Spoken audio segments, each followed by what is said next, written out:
Hello student तो अभी हम लोग सॉल्व करने वाले हैं एससीओ चैप्टर 30 गॉसेज लॉ के क्वेश्चन नंबर 13 को। और स्टूडेंट इस क्वेश्चन के अलावा जितने भी क्वेश्चन हैं सारे क्वेश्चन के सॉल्यूशन के लिंक आपको नीचे डिस्क्रिप्शन बॉक्स में मिल जाएंगे या फिर आप प्लेलिस्ट में भी जाकर देख सकते हैं। और प्लीज जो भी स्टूडेंट चैनल पर नया है चैनल को सब्सक्राइब करें, लाइक करें, शेयर करें। और चलिए हम लोग शुरू करते हैं क्वेश्चन नंबर 13 को। क्वेश्चन नंबर 13 स्टूडेंट ये क्वेश्चन कह रहा है consider the following very rough model of A beryllium atom. कोई बेरिलियम एटम है स्टूडेंट, याद कीजिए क्लास 11th में पढ़े होंगे एटॉमिक स्ट्रक्चर पीरियोडिक टेबल वगैरह में। एक बेरिलियम एटम जिसको नॉर्मली हम लोग रिप्रेजेंट करते हैं Be से, और इसका एटॉमिक नंबर कितना होता है 4। ठीक है, तो एक बेरिलियम एटम का एक रफ मॉडल कहा जा रहा है कंसिडर करने के लिए, जिसके बारे में आगे लिख रहा है the nucleus has 4 protons and 4 neutrons confined to a small volume of radius 10 to the power minus 15 metre.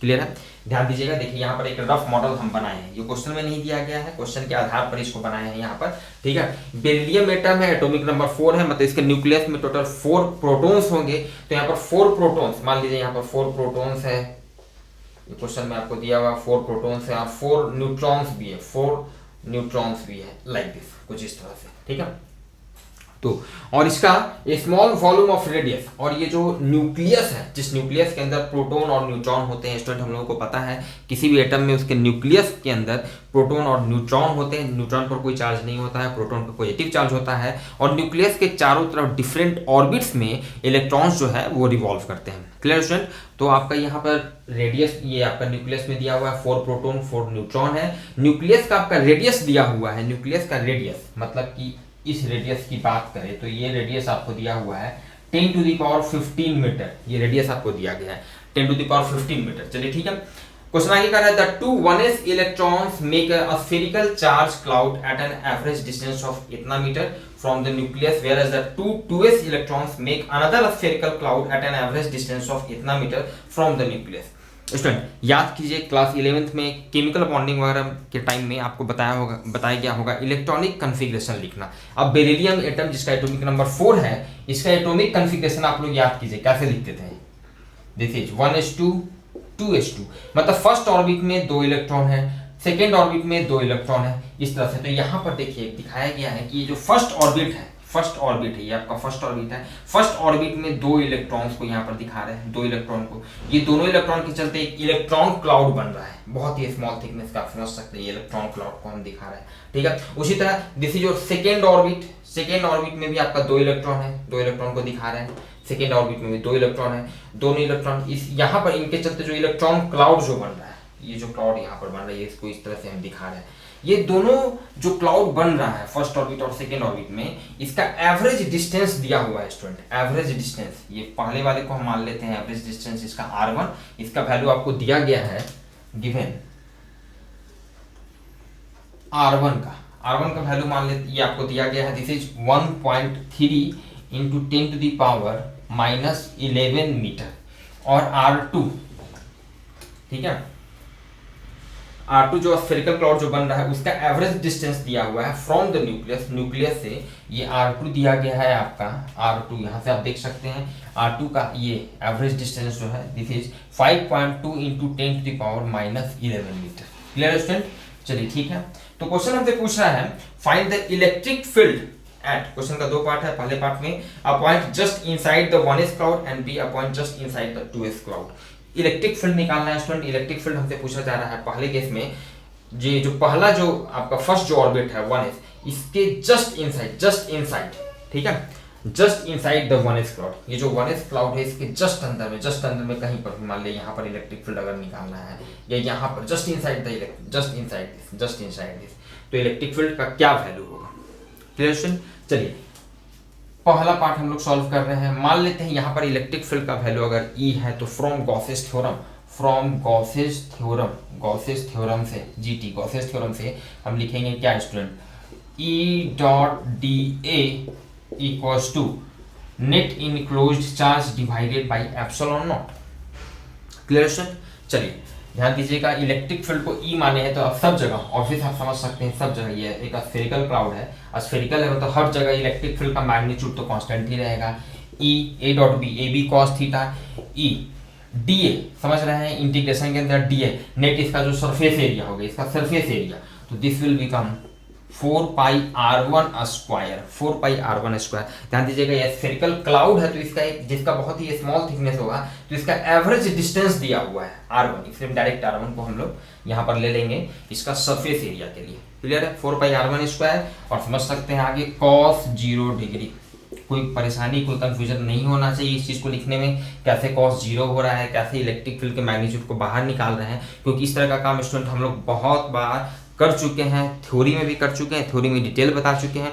थोड़ा भी डाउट है तो थ्योरी का लिंक भी आपको नीचे दिया हुआ है डिस्क्रिप्शन बॉक्स में, वहाँ पे जाकर देख लें कैसे हम लोग कैलकुलेट करते हैं। अब यहाँ पर net enclosed charge, clear student, तो नेट इनक्लोज्ड चार्ज 1s, ये जो क्लाउड है स्फेरिकल क्लाउड, इसके जस्ट अंदर में, तो जस्ट अंदर में मान लीजिए कि यहाँ पर एक हम क्या करेंगे, गॉसियन सरफेस बनाएंगे, ऑलमोस्ट इससे टच करता हुआ, आप समझ सकते हैं, ये गॉसियन सरफेस एक हम बनाएंगे, इससे एकदम टच करता हुआ लेंगे, बिल्कुल इस तरह से टच करता हुआ एक हम गॉसियन सरफेस बना दिया, ठीक है ना।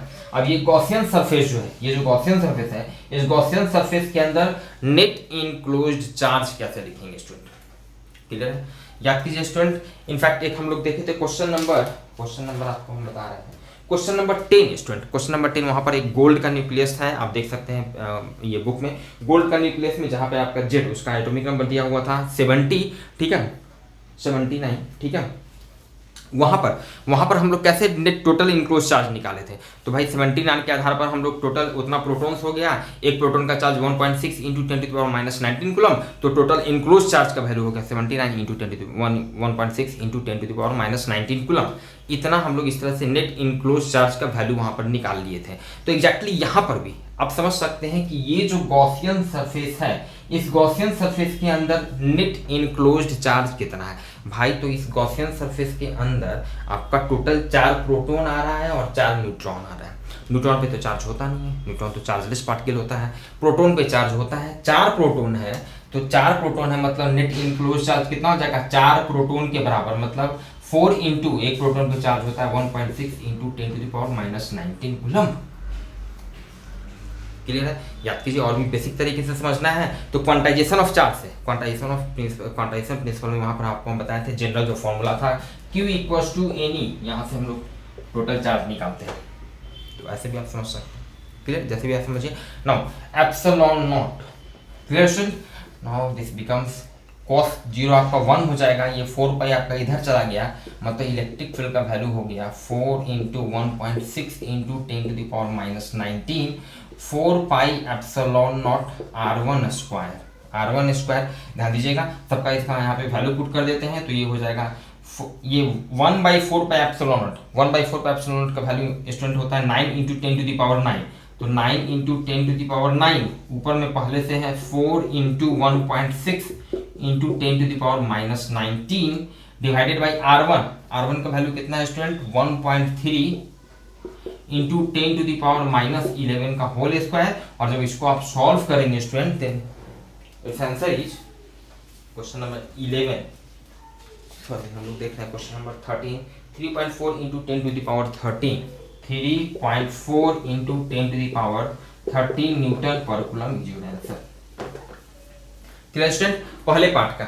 दूसरे पार्ट में स्टूडेंट हमसे पूछता है इलेक्ट्रिक फील्ड का value just inside this spherical cloud, a point just inside the 2s cloud, ये जो 2s क्लाउड है इसके जस्ट इनसाइड, तो जस्ट इनसाइड में मान लिया यहाँ पर एकदम जस्ट हमको निकालना है, तो अब यहाँ पर क्या करेंगे, जनरल जो प्रोसीजर है इसको हम क्या करेंगे स्टूडेंट, यहाँ पर इस तरह से क्लोज करेंगे, ठीक है, जिसको हम क्या कहते हैं, गॉसियन सरफेस कहते हैं स्टूडेंट, इसको हम क्या कहते हैं, गॉसियन सरफेस। इस तरह से समझ रहे हैं, कहीं भी इलेक्ट्रिक फील्ड का यहाँ पर मान लिया मैग्नीट्यूड निकालना है इस तरह से, ठीक है। तो अगेन गॉसेस थ्योरम के हिसाब से E dot dA equals to net enclose charge divided by epsilon naught. Now electric field का मैग्नीट्यूड तो सब जगह सेम होगा, स्फेरिकल सरफेस है, सब जगह इलेक्ट्रिक फील्ड का मैग्नीट्यूड सेम होगा, तो A dot B cos theta, A का मैग्नीट्यूड बाहर निकाल दिए, इलेक्ट्रिक फील्ड का magnitude dA, total surface area कितना हो जाएगा, एवरेज डिस्टेंस दिया हुआ है R2 मतलब इसका रेडियस दिया हुआ है, तो इसका सरफेस एरिया कितना हो जाएगा 4 pi R2 square cos 0 degree equals to net enclosed charge. ध्यान दीजिएगा स्टूडेंट, अब यहाँ पर इस केस में जो नेट इनक्लोज्ड चार्ज होगा, अब इसके अंदर ये जो गॉसियन सरफेस है, अब इसके अंदर 4 प्रोटॉन है और 2 इलेक्ट्रॉन है, 4 प्रोटॉन है 2 इलेक्ट्रॉन है, प्रोटॉन पे पॉजिटिव चार्ज, इलेक्ट्रॉन पे नेगेटिव चार्ज, तो टोटल आपका फाइनली 2 नेट इलेक्ट्रॉन के बराबर चार्ज बच जाएगा। क्लियर है? और बहुत बेसिक तरीके से समझना है तो इसको ऐसा आप लिख सकते हैं कि 4 प्रोटॉन का चार्ज हो गया 4 × 1.6 × 10⁻19, ठीक है, उसमें से 2 इलेक्ट्रॉन का चार्ज माइनस हो जाएगा, जो इलेक्ट्रॉन पे नेगेटिव चार्ज होता है तो 2 इलेक्ट्रॉन का चार्ज माइनस हो जाएगा, तो 2 × 1.6 × 10⁻19 ये आपका नेट इनक्लोज चार्ज का वैल्यू हो जाएगा। ये समझना होगा आपको, बहुत ही बेसिक है, ठीक है। और एप्सिलॉन नॉट यहाँ पे आपका रह गया, ठीक है स्टूडेंट।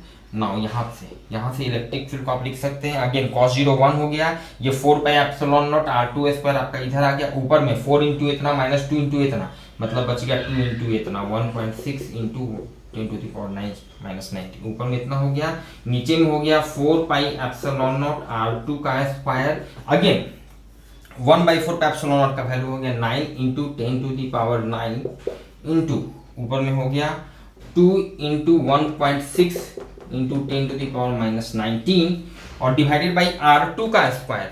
R2 का वैल्यू कितना है स्टूडेंट? 5.2 × 10⁻11, 5.2 × 10⁻11 का होल स्क्वायर, इतना क्या हो गया? इलेक्ट्रिक फील्ड का मैग्नीट्यूड मतलब न्यूटन पर कूलम। और स्टूडेंट इसको जब आप सॉल्व करेंगे तो 13 का b 1.1 × 10⁻12, 1.1 × 10⁻12 Newton per coulomb is your answer. Clear student?